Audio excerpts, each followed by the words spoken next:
Baik, Assalamualaikum warahmatullahi wabarakatuh. Puji syukur kehadirat Allah Subhanahu wa Ta'ala yang telah memberi kita kesehatan, kelapangan, kemudahan, dan keselamatan sehingga bisa berkumpul di ruangan Dewan Guru ini. Tidak lupa pula salawat dan salam kita sanjung sajikan ke pangkuan Nabi besar Muhammad SAW yang telah membawa kita semua ke alam yang penuh ilmu pengetahuan seperti yang sekarang ini. Bapak dan Ibu, terima kasih atas kesediaannya untuk memberikan waktu pada sesi diseminasi ini, di mana kegiatan ini adalah salah satu dari rangkaian aktivitas pada program pelatihan fasilitator penguatan kompetensi guru bimbingan dan konseling Provinsi Aceh, dan ini merupakan kegiatan on job learning ataupun belajar pada sesi bertugas di satuan pendidikan Bapak dan Ibu. Untuk kegiatan awal kemarin ada pembekalan melalui LMS, kemudian kegiatan penguatan di Banda Aceh, dilanjutkan dengan on job learning. Nah, jadi Bapak dan Ibu, untuk diseminasi 7 jurus BK hebat ini, di sesi ini saya menyampaikan secara umum Bapak dan Ibu, mudah-mudahan nanti ada manfaatnya. Untuk secara full atau secara lengkapnya insya Allah nanti ada fasilitator yang akan ditugaskan di mungkin di tahun depan Bapak dan Ibu untuk menguatkan materi ataupun kompetensi tersebut. Nah Bapak Ibu, di awal kegiatannya kita sersan aja Bapak Ibu, serius tapi santai gitu, nggak terlalu serius-serius sekali. Nah di awal kegiatan kita mungkin ada aktivitas bersama. Tadi saya sudah membagikan melalui Kapatia kertas putih. Bapak Ibu sudah memegang ya masing-masing ya? Sudah mendapatkan kertas putih ya Bapak dan Ibu ya? Alhamdulillah. Nah Bapak dan Ibu, nanti di sesi kegiatan pertama ini saya membacakan cerita. Bapak Ibu boleh merefleksikan perasaannya ke dalam kertas yang Bapak Ibu pegang. Mewujudkan perasaan atau emosinya ke dalam kertas yang Bapak Ibu pegang, itu ya. Terserahlah kertasnya mau diapain sesuai dengan perasaan yang Bapak Ibu rasakan. Bisa Bapak Ibu ya? Bisa, alhamdulillah. Jadi saya nanti membacakan ceritanya. Ini tahapannya Bapak dan Ibu, peganglah selembar kertas putih yang bersih. Masih ada ya Bapak dan Ibu ya?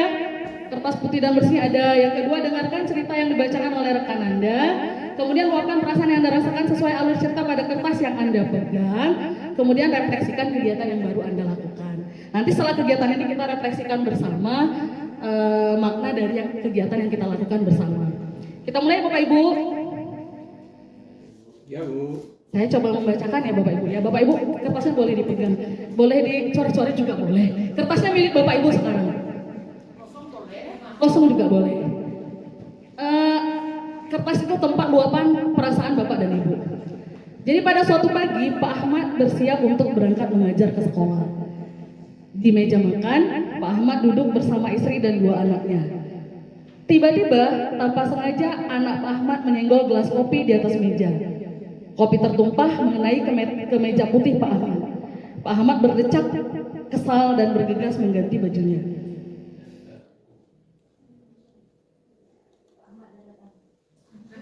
Pak Ahmad menyalakan sepeda motor miliknya dan entah kenapa mesin belum juga menyala.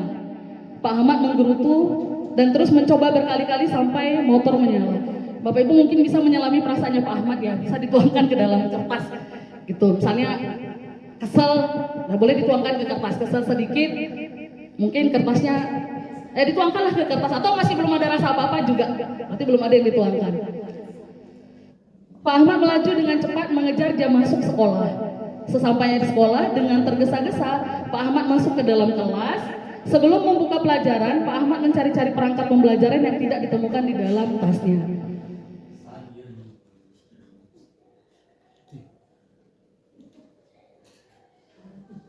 Pak Ahmad melanjutkan pembelajaran dengan mengingat materi yang disampaikan sebelumnya.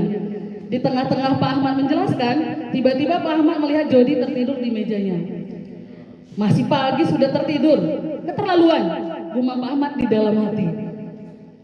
Kayaknya Bapak Ibu Bukan hari Pak Ahmad. belum ada yang meluapkan kepada kertas ya, berarti sudah biasa menghadapi keadaan yang seperti ini. Baik, Pak Ahmad membangunkan Jody dengan kesal. Kalau masih pagi saja kamu sudah mengantuk, berarti kamu memang nggak sanggup mengikuti pelajaran Bapak. Silakan keluar, kata Pak Ahmad. Bapak Ibu di sini Pak Ahmad ya kira-kira ya. Kalau kertasnya masih putih berarti Bapak Ibu alhamdulillah. Sabar. Iya, sabar. Sabar. Langsung. Beberapa menit kemudian, guru piket mendatangi ruang kelas Pak Ahmad. Pak, Jody izin pulang barusan ya Pak, karena ayahnya dirujuk ke rumah sakit pusat. Kerabatnya datang dan menyampaikan kalau orang tua Jody sudah 1 minggu sakit parah dan harus dirujuk. Karena orang tua Jody sudah berpisah, maka 1 minggu ini Jody yang harus menjaga ayahnya di rumah sakit. Pak Ahmad terdiam. Ceritanya kurang lebih seperti itu Bapak dan Ibu tentang Pak Ahmad dan Jody ini ya. Jadi perasaan Bapak dan Ibu boleh diluapkan kepada kertas, kalau dioret-oret juga boleh. Kayak Pak Sari cuma sedikit oret-oret. Di dioret banyak juga boleh, sesuai dengan perasaan yang dirasakan. Kegiatan kita pendek Bapak Ibu seperti itu, tapi ada refleksi dari kira-kira kegiatan ini bagaimana perasaan Bapak dan Ibu. Apakah hal seperti ini sering kita alami? Apakah hal seperti ini sering terjadi? Dan mungkin bisa kita refleksikan bersama Bapak dan Ibu. Ada Bapak Ibu yang ingin merefleksikan kegiatan kita yang singkat tadi? Baik Bu Riana, sampai nggak mic-nya ya? Nggak sampai ya?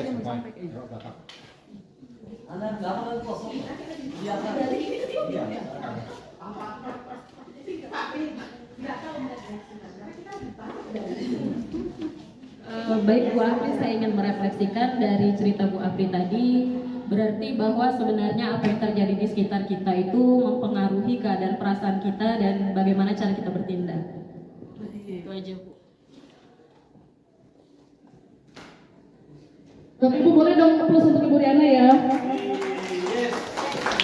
Kepada Ibu menurut Ibu Riana dari kegiatan singkat tadi merefleksikan atau menggambarkan bahwa apa saja yang terjadi dalam keseharian kita, baik kita sebagai guru dan juga mungkin keseharian anak sebagai murid, mempengaruhi bagaimana kita bertindak ya Bapak dan Ibu ya, mempengaruhi bagaimana kita berperilaku, bagaimana kita beraktivitas, itu apa yang terjadi. Nah ini nanti penguatannya Bapak dan Ibu ada di materi umum kita. Ini sekilas untuk membuka pikiran kita mengenai apa yang mungkin terjadi dari apa keseharian yang kita rasakan Bapak dan Ibu. Nanti akan kita kupas di materi yang Bapak dan Ibu ya. Terima kasih untuk keaktifan Bapak dan Ibu dalam kegiatan kita yang pertama ini.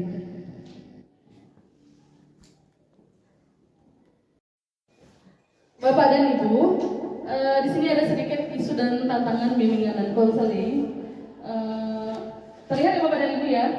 Tapi saya fokus ke yang poin 4 Bapak dan Ibu, menyikapi peran guru sebagai pembimbing dan pendamping murid menurut Permendikbud nomor 11 tahun 2025, di mana peran guru wali itu sebagai pemenuhan beban kerja guru.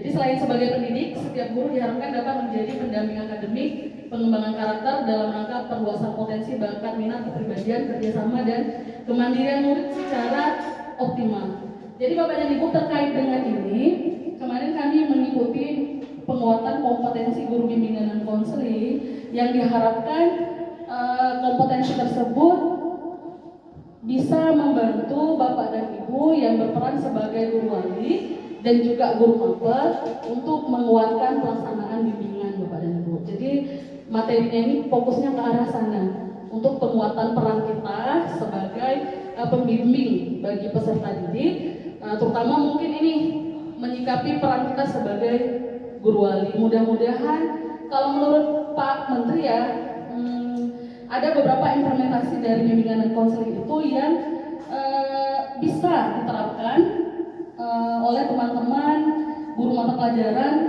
sebagai guru wali ataupun dalam melaksanakan tugas harian seperti itu. Nah, jadi inilah yang dicanangkan oleh pemerintah kegiatan ini untuk menguatkan peran kita sebagai pembimbing Bapak dan Ibu.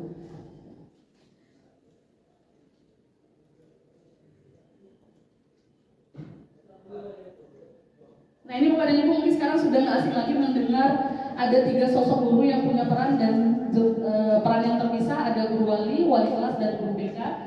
Kita tinggal sedikit ya Bapak dan Ibu kalau dari definisi guru wali, guru mapel yang mendampingi murid secara personal dan jangka panjang. Jadi Bapak Ibu itu sebagai guru wali itu minimalnya 3 tahun pastinya, jangka panjang ya. Kalau kenanya siswa kelas 10 berarti sampai dia tamat. Kalau kelas 11 2 tahun, kalau yang sekarang kelas 12 berarti 1 tahun. Artinya guru wali itu mendampingi siswa secara holistik keseluruhan selama jangka waktu yang panjang kan Bapak dan Ibu. Kalau wali kelas itu juga konsentrasinya ke pengelolaan kelas, lebih ke secara operasional dan administratif Bapak dan Ibu. Kemudian Kalau guru BK lebih ke layanan bimbingan dan konseling karena sudah terprogram seperti itu. Kemudian untuk tugas guru wali pendampingan holistik, akademik, karakter, kompetensi. Jadi Bapak Ibu mendampingi siswa itu dari akademik, karakter, kompetensi. Akademiknya juga di ranahnya guru wali, kemudian karakternya juga, kompetensi juga seperti itu. Jadi Bapak Ibu bukan pertama ya, tugas kita itu mulai dari pendampingan akademiknya, capaiannya, rencananya, sampai nanti mengantarkan dia ke perencanaan masa depan Bapak dan Ibu kalau guru walinya. Jadi keseluruhan dia holistik sampai ke pengenalan potensi, bakat minat dan lain sebagainya. Nah kalau wali kelas mungkin lebih condong ke perkembangan siswa di dalam kelas karena terkait dengan proses yang lain kalau wali kelas ya. Jadi konsentrasi ke perkembangan siswa di dalam kelas, baik administrasi maupun karakter dan lain-lain. Kemudian kalau guru BK sendiri lebih ke pendampingan secara khusus melalui layanan bimbingan dan konseling. Kalau jamnya Bapak Ibu sudah mendapatkan 2 JP per minggu untuk tugas tambahan guru wali. Kalau Bapak Ibu cek info GTK saya rasa sudah masuk. Kalau yang dia 22 sudah 24 terbacanya. Karena guru wali ini terkonversi ke dalam pemenuhan jam. Nah kalau untuk wali kelas maksimal 6 JP per minggu, biasanya 2 JP juga ya untuk Bapak Ibu wali kelas. Kalau untuk saya sendiri guru BK, pembimbingan menjadi beban kerja utama Bapak dan Ibu. Kalau sekarang 5 rombel 24 jam kalau saya. Kalau dulu 150 siswa 24 jam. Sekarang hitungannya lebih ke rombel. Kemudian levelnya Bapak dan Ibu guru wali ada di jenjang SMP, SMA dan SMK. Guru wali kelas ada di semua jenjang, guru BK semua jenjang juga sekarang guru BK. SD juga sudah diprogramkan untuk pengadaan atau pemenuhan kebutuhan guru BK. Kemudian kolaborasi Bapak Ibu guru wali akan berkolaborasi dengan guru BK, dengan wali kelas dan pihak terkait lainnya. Kalau wali kelas juga seperti itu dengan guru wali secara silang, dengan guru wali dan guru BK. Guru BK juga seperti itu akan membangun kolaborasi dengan guru wali kelas dan pihak terkait lainnya. Kita lanjut ya Bapak Ibu ya. Nah satu lagi Bapak dan Ibu yang menjadi pertimbangan Pak Menteri untuk pelaksanaan program diseminasi 7 jurus BK ini, selain kompetensi BK yang diharapkan bisa dikuatkan pada guru mapel juga, dikaitkannya dengan keadaan pemenuhan guru BK, pemenuhan kebutuhan guru BK Bapak Ibu yang sampai sekarang mungkin masih dalam status kurang Bapak dan Ibu. Kurangnya itu Bapak Ibu misalnya di angka sampai 46.457, sehingga dianggap seperti kami yang memang satu guru BK 150 siswa dengan 150 karakter itu kadang-kadang nggak tercover. Nah sehingga melalui peran guru wali ini diharapkan pembimbingan tetap bisa berjalan melalui kompetensi BK yang juga dikuatkan di guru mapel dan guru yang bertugas khusus sebagai guru wali. Seperti itu Bapak dan Ibu ya. Nah ini dia Bapak dan Ibu. Dengan latar belakang yang tadi, latar belakang kekurangan guru BK di lapangan, kemudian pentingnya penguatan bimbingan terhadap peserta didik, maka dicadangkanlah program 7 jurus guru BK ini Bapak Ibu. Jurusnya 7 jurus guru BK hebat Bapak Ibu. Jurusnya yang hebat ya Bapak Ibu. Jurusnya yang hebat katanya, jadi yang diharapkan bisa memuatkan kompetensi kita bersama untuk pembimbingan. Bapak dan Ibu seperti yang awal saya sampaikan, saya menyampaikan gambaran umum karena waktu kita singkat, gambaran umumnya saja. Untuk detail ataupun untuk lebih lengkapnya nanti kita harapkan diprogramkan oleh cabang dinas masing-masing yang direncanakan tahun depan Bapak dan Ibu. Rencana setelah selesai program fasilitator ini, pemerintah kementerian melalui pemerintah provinsi Aceh dan cabang dinas akan merencanakan untuk penguatan kompetensi ini melalui fasilitator daerah yang sudah ditunjuk Bapak dan Ibu. Jadi ini belum selesai program fasilitatornya, masih sampai bulan November. Nah setelah itu mungkin baru diprogramkan untuk penguatan kompetensi. Jadi sekilas saja Bapak dan Ibu. Nah ini mungkin secara harapan ya. Ini bahan intinya diberikan kepada, sekarang bahan ini Bapak Ibu diberikan kepada guru kelas, guru mata pelajaran, dan kami sendiri selaku guru bimbingan konseling sebagai upaya peningkatan kompetensi guru agar dapat membimbing kepribadian akademik karir murid mencapai tumbuh kembang yang maksimal. Karena sebagai guru wali tadi kita kan pendampingannya holistik secara keseluruhan ya Bapak dan Ibu ya. Nah ini sekilas Bapak Ibu yang 7, apa saja sih yang 7 itu mungkin sekilas saya sampaikan, sekaligus nanti saya ada sedikit berbagi dari 7 ini yang sudah saya lakukan selama OJL Bapak dan Ibu, selama on job learning di sekolah kita. Jadi yang pertama dari 7 tadi adalah mengenali potensi peserta didik Bapak dan Ibu. Seperti kita tahu kan, tujuan kita salah satunya di pendidikan ini kan anak-anak bisa berkembang sesuai potensi yang dimiliki. Harapan kita anak-anak itu bisa belajar dengan menguatkan, mengerahkan seluruh potensinya. Karena kalau dia belajar sesuai potensinya, biasa anak-anak capaiannya lebih baik dan dia pasti lebih happy, lebih senang gitu. Contohnya misalnya kalau dia belajar sesuai gaya belajarnya, pasti dia lebih nyaman. Gitu. Kalau dia ketika dia kinestetik, Bapak Ibu kemudian mengarahkan sesuai dengan gaya belajarnya, insya Allah dia lebih cepat capai dan lebih menikmati pengalaman belajar tersebut. Bapak dan Ibu, sebelumnya di sini Bapak Ibu adalah praktisi di lapangan. Mohon maaf saya tidak menggurui. Ini pembagian materi atau teori yang bisa saya sampaikan. Praktik yang di belakang nanti tentu kita bersama Bapak Ibu yang sudah sering melakukan. Dan saya yakin Bapak Ibu sudah melakukan ini untuk potensinya. Paling kurang kita sudah melakukan observasi Bapak dan Ibu. Observasi untuk mengenali anak asuh kita itu atau anak kita itu potensinya apa sih gitu. Misalnya kalau potensi dia kayak gaya belajarnya kinestetik, mungkin kita bisa banyak beri bahan yang sifatnya untuk menstimulasi gaya belajar kinestetiknya. Kemudian kalau dari kecerdasannya Bapak dan Ibu mungkin bisa membaca beberapa literasi. Kalau sekarang banyak yang condong ke teori kecerdasan majemuknya Gardner Bapak dan Ibu ya. Kalau Gardner ahli yang membagi kecerdasan manusia itu majemuk atau banyak. Kita bisa misalnya mengarahkan sesuai dengan yang terindikasi anak tersebut itu kecerdasannya. Nah, kalau Gardner ini banyak Bapak dan Ibu, bahkan kayak anak kita mungkin karena lingkungan geografisnya pegunungan, pertanian, mungkin mereka banyak kecerdasan naturalis atau alam gitu. Sukanya itu dengan tanaman, sukanya itu dengan hewan misalnya. Jadi Bapak Ibu boleh mengintegrasikan kecondongan itu terhadap anak tersebut untuk menggali potensi dirinya gitu. Jadi diharapkan oleh pemerintah melalui program ini kita memang bisa mengidentifikasi anaknya apa sih potensinya gitu. Dan itu boleh dari berbagai sisi potensi yang bisa Bapak Ibu gali. Dari gaya belajar boleh, gaya belajar mungkin Bapak Ibu boleh menggunakan angket. Bapak Ibu juga boleh meminta rekomendasi guru bimbingan konseling. Biasanya di awal tahun ajaran saya membuat asesmen gaya belajar untuk siswa gitu. Kalau dulu biasanya saya kirimkan ke grupnya. Nah, tapi kalau Bapak Ibu minta juga insya Allah kita berikan. Nah, untuk dari segi kemampuan ataupun dari segi gaya belajar, dari segi yang lain boleh, dari kecerdasan majemuknya Gardner boleh, Bapak Ibu juga boleh melihat potensinya dari kecerdasannya teorinya Holland ya. Anak-anak itu kalau secara teori itu secara karir juga udah ada arahnya. Ada anak-anak yang suka kerjanya misalnya yang sistem bongkar pasang mesin, sistem dia sukanya kerjanya, peralatan gitu. Nah mungkin Bapak Ibu mengintegrasikan ke pembelajaran yang menggunakan peralatan. Ada juga yang mungkin lebih ke sosial, lebih suka ngomong, lebih suka interaksi. Nah mungkin kita bisa mengarahkan ke pembelajaran yang seperti itu. Nah sekarang Bapak dan Ibu sudah banyak alat yang memudahkan kita. Kalaupun nggak ke peserta didik belum kita terapkan, anak kita di rumah juga boleh karena alat sudah banyak. Bapak Ibu tinggal akses di Google itu sangat banyak instrumen untuk asesmen kecerdasan. Ada aplikasi Aku Pintar ya. Kemarin itu teman-teman yang di bandar tuh mereka telepon, kami rencana pakai Aku Pintar Bu Apri tahun ini gitu. Jadi banyak yang pakai. Di Aku Pintar itu Bapak Ibu anak-anak tinggal isi ya tidak gitu. Insya Allah nanti keluar hasil rekomendasi dia ini kecerdasannya apa misalnya. Kalau misalnya kecerdasan, kalau saya kemarin nanti saya berbagi sedikit Bapak dan Ibu. Kemarin buat di kelas 10 itu banyak presentasinya yang mereka merasa cocok dan pengamatan kita juga cocok gitu. Misalnya yang munculnya kecerdasan musikal. Dari kita observasi memang anak itu suka nyanyi, memang sering menyanyi dia. Oh berarti itulah kecerdasannya yang potensinya cenderung ke sana. Jadi kita pun kalau anak-anak itu kita arahkan sesuai potensinya, insya Allah tercapai tujuan pembelajarannya Bapak dan Ibu. Dan itu nanti terkait langsung dengan arah karirnya. Karena arah karir ini awalnya dari potensi.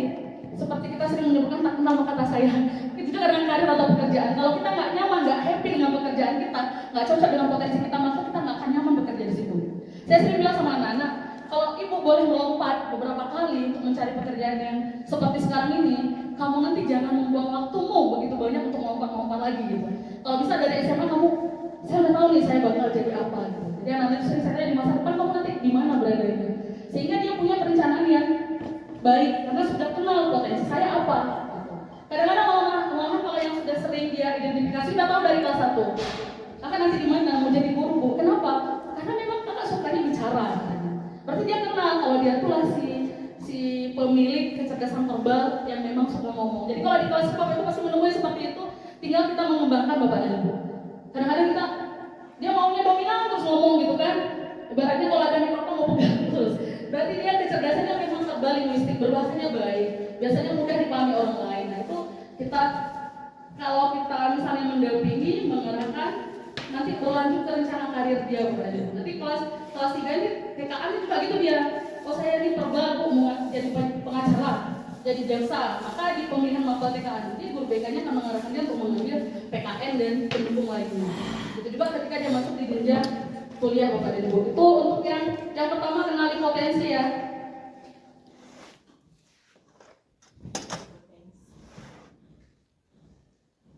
Kemarin saya berbagi praktik baik sedikit ke Bapak dan Ibu, ada penerapan di kelas 10. Tapi untuk penggunaan di guru mapel atau guru wali boleh memakai rekom yang kita lakukan yang dilakukan oleh guru BK, boleh juga misalnya melalui observasi oleh Bapak Ibu langsung mengenai potensi anak ya. Nanti keluarnya seperti ini Bapak dan Ibu. Ini kebetulan aplikasinya aku pintanya kemarin error, jadi kita pakainya BKIN. Banyak sekali ya Bapak Ibu di aplikasi di media itu banyak sekali. Laporan hasil tes kecerdasan majemuk Miracle kelas 1 IPA 2 tanggal 8 Oktober ini. Berikut ini gambaran skor rata-rata, nanti kelihatan seperti ini Bapak dan Ibu. Jadi dia kelihatan di sini linguistiknya berapa, kemudian yang paling menonjol apa? Misalnya musikal, berarti condongnya dia di sana misalnya. Nah, linguistiknya berarti di berbahasanya, di matematiknya, di spasialnya hampir sama rata-ratanya. Nanti keluarnya seperti itu, sampai nanti kalau di BKN itu keluar sampai rekomendasi jurusan yang bisa diambil. Nah, jadi anak-anak itu di kelas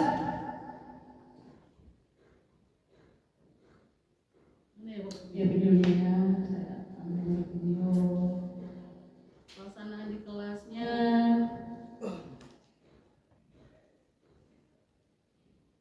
Bentar ya.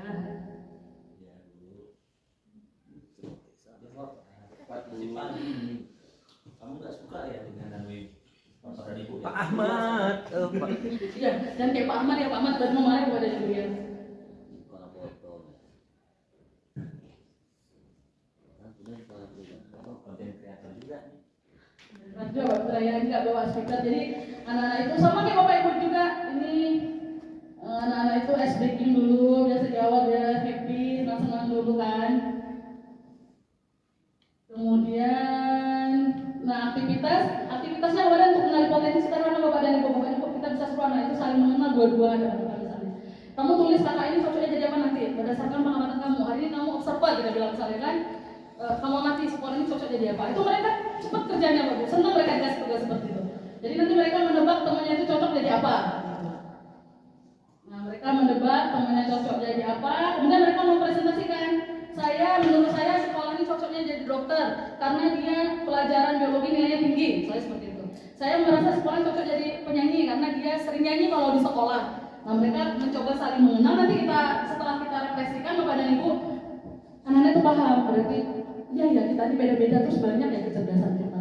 Jadi anak-anak itu kadang-kadang nggak merasa kecil hati karena kecerdasannya memang majemuk ya Bapak Ibu dan banyak. Kadang-kadang kita cerdas akademik itu baik, sangat baik, tetapi tidak semua anak punya kecerdasan akademik Bapak dan Ibu. Ada yang kadang-kadang memang kinestetiknya, dengan Pak Imam dia semangat Pak Lima dia kinestetik, body linguistiknya baik ya, dia suka senam, suka menari dan lain-lain. Kemudian ada juga yang dia sosialnya. Bapak Ibu mungkin pernah lihat murid yang kelas 1 tapi kawannya sampai kelas 3. Kalau perlu antar kampung dia punya kawan, kemana dia pergi orang semua kenal. Di masa depan mungkin dia jadi caleg Bapak Ibu, mungkin dia jadi gecek mungkin. Kenapa? Karena sosialnya memang yang tinggi. Anak seperti itu kadang-kadang ya mungkin akademik enggak gitu, tapi sosialnya dia baik. Jadi tinggal tugas kita mengarahkan kemana kira-kira potensi itu akan membawa dia ke masa depan yang sesuai dengan potensi yang dia miliki. Nah ini anak-anak merefleksikan, mohon maaf suaranya enggak ini ibu yang laptopnya ini kurang bersahabat.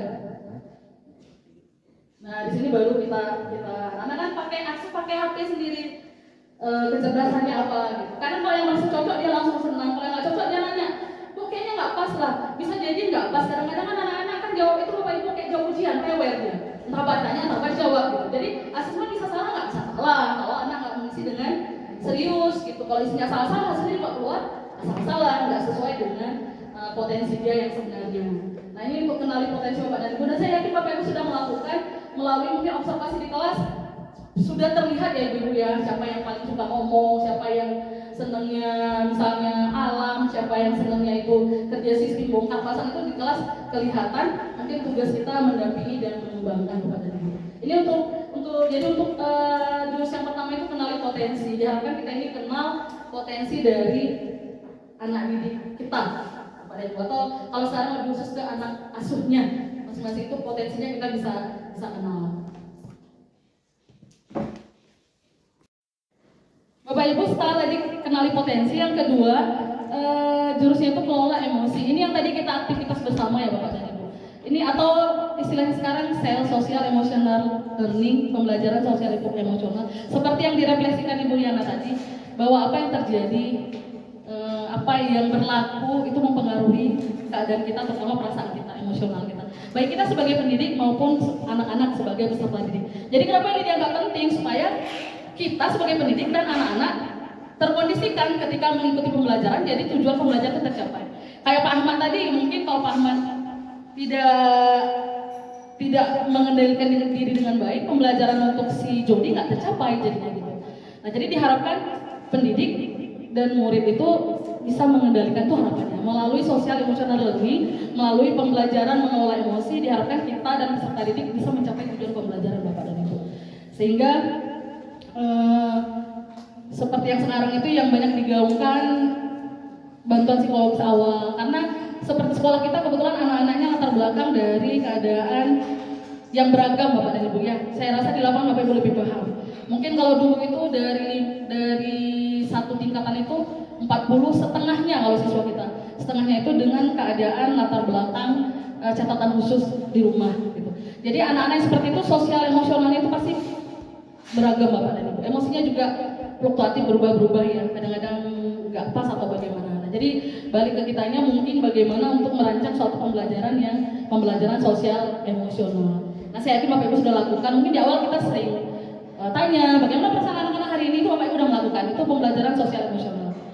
Happy, senang Bu, bahagia Bu, berarti sudah pembelajaran bisa dilanjutkan. Atau Bapak Ibu sering mindfulness untuk meningkatkan kesadaran dirinya. Dia di rumah mungkin apa keadaannya, mungkin habis berantem atau bagaimana, Bapak Ibu sampai di kelas sebelum belajar mindfulness dulu, kesadaran diri dulu, balik putar video misalnya sekitar 3 menit. Yang bisa mengembalikan kesadarannya dia adalah siswa yang harus belajar di kelas itu, sehingga pengalaman buruk yang sebelumnya mengganggu emosinya bisa dia kendalikan gitu. Atau Bapak Ibu sering lihat mungkin, saya sedih sekali ya kemarin ada lihat video ibu-ibu di Papua itu yang tertembak sama orang tadi kenal ya. Jadi video sebelum ibu itu meninggal ditayangin gitu. Jadi dia kalau pagi itu kebetulan guru SD, anak didiknya itu dipeluk dulu Bapak dan Ibu. Bagaimana hari ini? Mau peluk Ibu? Dia peluk dulu gitu. Itu sebenarnya pembelajaran sosial emosional untuk mengembalikan anak itu ke dalam keadaan emosi yang baik.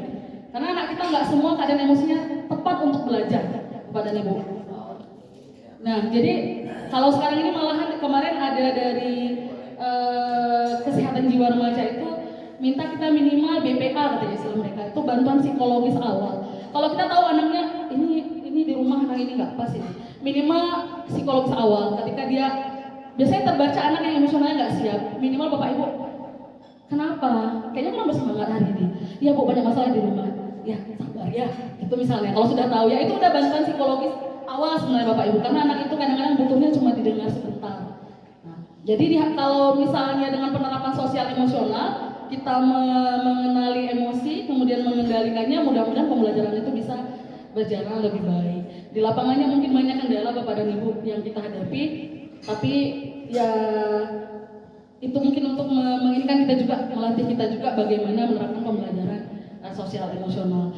Kayak tadi ya di kertas putih ya Bapak Ibu sudah alhamdulillah sudah terlatih, karena anak kita ini beragam, begitu banyak karakternya, begitu banyak masalahnya, jadi Bapak Ibu tetap putih kertasnya.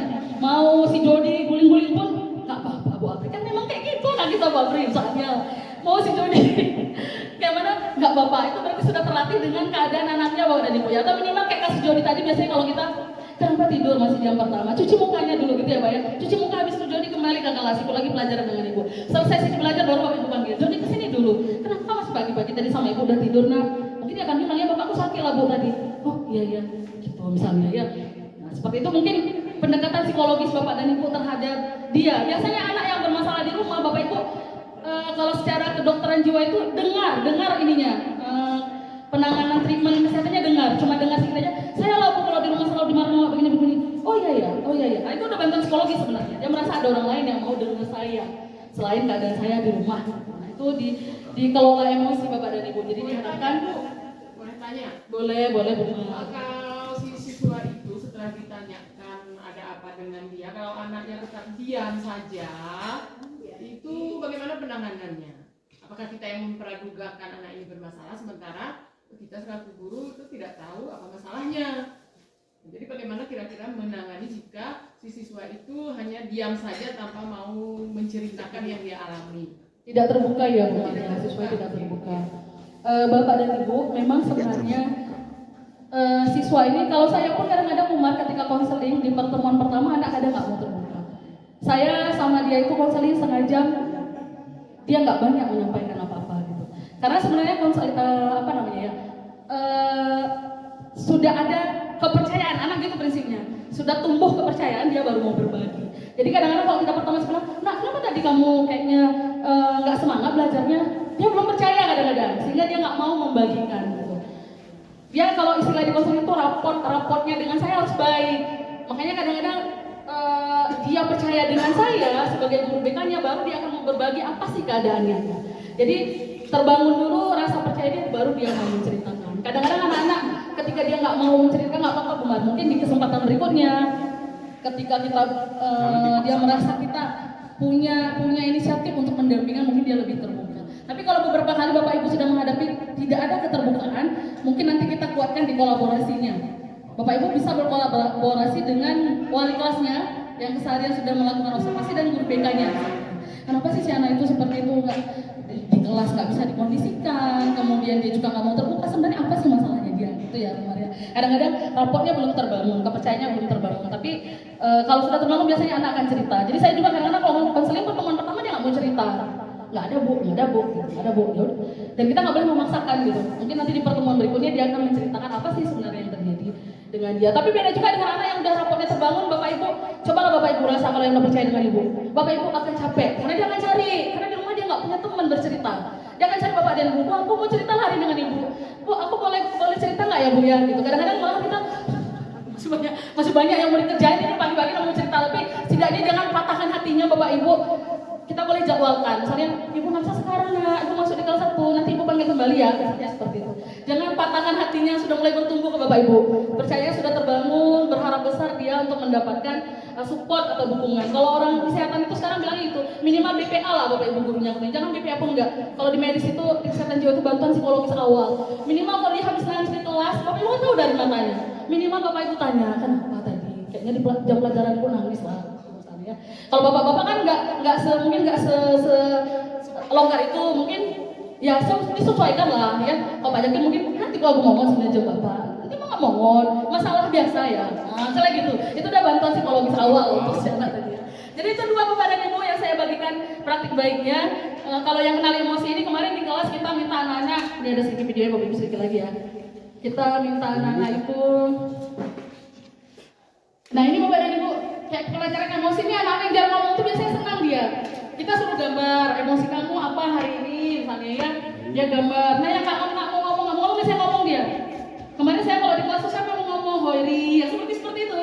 Hoiri mau ngomong Bu, saya mau ngomong Bu, saya mau bilang gitu. Ada yang bilang bahkan anak-anak ini, Bu saya mau bilang lah Bu, saya di rumah nggak ada senang-senangnya. Makanya di sekolah ini saya marah-marah katanya.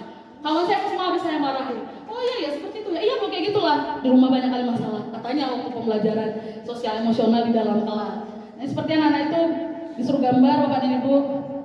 Aktivitasnya mereka gambar. Nah gambar. Nah ini. Kemudian nanti mereka merefleksikan apa sih. Mereka gambar emoji ya, istilah mereka emoji. Kamu hari ini apa? Silakan digambar dan diceritakan. Nanti mereka biasanya berumput menyampaikan saya kayak gini Bu, emojinya gitu. Nah ini gambar-gambar mereka ya Ibu ya. Semangat, ada yang sedih, ada yang momot, ada macam-macam gitu. Nah, mungkin kalau misalnya apalah kadang-kadang ini mau makan waktu, Pak Pri buat kayak gini kan mau makan waktu. Boleh dengan yang simpel ya, Pak Pri mungkin guru gerak ya. Biasanya gurunya itu kadang-kadang sediakan itu apa? Ya kayak stiker-stiker itu, silakan ambil yang sesuai emoji kamu, dia ada masuk. Jadi Pak Ibu tahu, kayak banyak kelas udah setengahnya segini, ini kan cocok pembelajaran langsung nih. Berarti 5 menit ice breaking dulu lah, mindfulness dulu, menyadarkan dia bahwa dia adalah siswa yang harus belajar mengendalikan emosi dengan baik. Itu mungkin dua Bapak dan Ibu potensi kita usahakan untuk mengenali. Kemudian emosi, kita usahakan mengajari mereka bagaimana mengendalikan emosi. Dan Bapak Ibu sudah melakukan. Sebenarnya dalam pembelajaran itu latihan bertanggung jawab, mengambil keputusan, mengendalikan diri dan orang lain, itu sudah pembelajaran sosial emosional. Nah itu 2 Bapak dan Ibu. Kalau yang limanya saya sampaikan umum saja, tidak menjelaskan detail. Setelah kelola emosi, kenali potensi, kemudian setelah mengenali potensi, mengelola emosi, menumbuhkan resiliensi Bapak dan Ibu. Ini terkait dengan emosi tadi. Resiliensi itu bagaimana kita membantu anak menumbuhkan daya lenting atau daya juang. Anak itu semua punya persoalan hidup, punya masalah. Kita juga seperti itu, kita juga punya daya lenting atau daya juang. Bapak Ibu masih sehat sampai sekarang, masih fit sampai sekarang, itu nggak lepas dari daya lenting sebenarnya Bapak Ibu. Kita semua di sini 30 orang dengan 30 cerita hidup. Saya juga cerita hidup saya beda, Pak Jakir beda. Tapi kita tetap berpikir positif, tetap mengajar seperti biasa, berarti daya lenting kita baik. Gitu. Ada yang bahkan kalau kayak ibarat boneka itu udah terpantul-pantul berapa kali, terpental-pental dalam kehidupannya gitu. Tapi bangkit kembali itu namanya daya lenting, resiliensi. Jadi kita bagaimana bantu anak supaya dia punya resiliensi. Biarpun mama bapak saya cerai, ya saya harus hidup tetap lebih baik gitu. Jangan mama bapak saya cerai, saya pun dicerai juga. Nah, jadi dia punya daya lenting, bangkit dari keadaan yang terjadi pada hidupnya. Kemudian resiliensi, kemudian konsistensi. Yang keempat konsistensi ya Bapak dan Ibu ya, konsistensi, jaga konsistensi. Konsistensi ini artinya konsistennya mereka kita jaga, kesadarannya mereka kita arahkan bersama Bapak dan Ibu. Karena kalau menurut teori lebih baik pembentukan disiplin yang berkesadaran daripada yang kita paksa. So, saya nggak time video ya kan. Ada video anak-anak itu kadang-kadang di rumah kita, anak kita nih misalnya. Ketika dia mau sholat nih, saya mau sholat lah, sholat dulu. Begitu kita teriak dari dapur, kakak sholat, nggak usah jadi sholatnya gitu ya kadang-kadang. Karena dia yang secara berkesadaran itu lebih baik daripada dipaksakan sebenarnya. Tapi kemudian kemarin kami pas pelajaran ada juga yang bertanya, tapi Bu Apri, kan kemarin itu kenapa Kang Deddy Mulyadi juga secara paksa masuk barak gitu kan? Nah itu mungkin ya seperti itu Bapak Ibu, kadang-kadang kita sebagai sistem kayak Kang Deddy itu akhirnya sistem langsung gitu. Kenapa? Karena mungkin banyak kesulitan yang kita hadapi di lapangan gitu. Tapi kalau orang-orang yang kayak Jepang misalnya, mereka tuh lebih percaya dengan pendidikan yang tersistem. Artinya anak itu berkesadaran. Misalnya seperti buang sampah, dari mencontohkan dulu bersama-sama satu lingkungan itu buang sampah pada tempatnya, maka mereka akan buang sampah pada tempatnya gitu. Daripada kita misalnya hari ini semua harus buang sampah, itu mereka lebih sulit. Nah, dan itu kalau yang langsung biasanya tidak sifatnya jangka panjang. Tapi kalau yang dari kesadaran dia atau konsisten sifatnya lebih jangka panjang. Sama seperti kebiasaan sholat, kalau dari kesadarannya insya Allah dimanapun dia berada dia akan sholat. Tapi kalau dari arahan atau instruksi kita itu biasanya ketika di depan kita saja.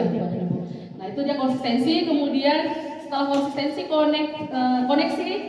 Ya ke sisi semua ujungnya jurusnya Bapak dan Ibu. Kelola emosi, kenali potensi, kelola emosi, kemudian tumbuhkan resiliensi, jaga konsistensi, bangun koneksi, menjalin koneksi. Ini kayak yang tadi saya cerita dengan Bu Mar, harus ada koneksi antara saya sebagai pendidik dengan anak didik saya. Dengan koneksi yang baik itulah dia tumbuh kepercayaan kepada saya. Gitu. Koneksi itu seperti hubungan, gitu. Ada hubungan gitu. Kalau Kak Susi mungkin belajar dulu ya di ini ya, kayak mana sih membangun hubungan. Sehingga anak itu kayak saya juga kadang-kadang konseling karena nggak mau, tapi harus ada koneksi dulu baru dia mau untuk konseling kepada Ibu. Seperti itu. Baru setelah 5 ini unsur yang ada pada murid, baru Bapak Ibu bisa melangkah ke unsur pada sistem. Itu ada 2, yaitu membangun kolaborasi dan menata situasi. Ketika yang 5 sudah berjalan, di kolaborasi Bapak Ibu sudah lebih mudah. Tinggal kalau Bapak Ibu guru wali tinggal menghubungi wali kelasnya mungkin ya. Wali kelasnya yang Bapak Ibu lakukan selama ini yang program bulan 9, Bapak Ibu kunjungan ke rumah atau walinya datang ke sekolah, itu kolaborasi yang sudah Bapak Ibu bangun untuk mendampingi anak. Nanti ketika Bapak Ibu kayak Bu Mar tadi misalnya ini kok kesulitan ketika jam saya, Bu Mar kadang-kadang cerita dengan saya, sering kami bercerita, itu juga kolaborasi antara guru mapel dengan guru bimbingan dan konseling seperti itu. Dengan wali kelas juga seperti itu. Setelah terbangun kolaborasi, yang terakhir sekolah sebagai satuan pendidikan tinggal menata situasinya. Menata situasi itu bagaimana menempatkan sekolah sebagai sistem ya.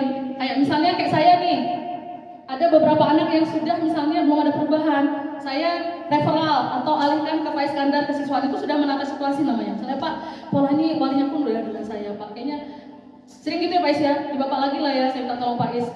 Udah dengan saya, konseling udah, walinya ada ketemu juga. Kadang Pak Is panggil langsung lagi walinya ketemu di atas. Nah itu menata situasi. Berarti situasinya di saya sudah nggak saya handle lagi ke Pak Iskandar gitu, supaya Tapi itu harus dilakukan Bapak dan Ibu. Misalnya jangan terputus di Bapak Ibu, siswa nggak ada perubahan, ya nggak ada perubahan di siswa tersebut gitu. Jadi situasinya ditata dengan Bapak Ibu boleh mungkin ke wali kelasnya, ke saya, kemudian ke Pak Iskandar, bahkan mungkin ada beberapa kasus yang sampai ke tingkat kepala satuan pendidikan. Nah mungkin itu Bapak dan Ibu, mohon maaf tadi janjinya sebentar. Itu tadi kadang-kadang anak-anak pun kalau udah pegang mikrofon ya nggak mau berhenti gitu kan. Jadi intinya itu 7 jurus secara umum yang bisa saya bagikan. Mudah-mudahan nanti untuk pelatihannya bisa didapat lebih dalam lagi dari fasilitator yang ditugaskan oleh Kementerian Bapak dan Ibu. Terima kasih untuk waktunya, untuk semangatnya, untuk partisipasi penuhnya. Semoga yang bisa diambil manfaatnya bisa termanfaatkan. Selebihnya saya memohon maaf kepada Allah, saya memohon ampun kalau dalam penyampaian tadi ada yang tidak tepat ataupun tidak berkenan di hati Bapak dan Ibu. Terima kasih Bapak dan Ibu. Assalamualaikum warahmatullahi wabarakatuh. Warahmatullahi wabarakatuh.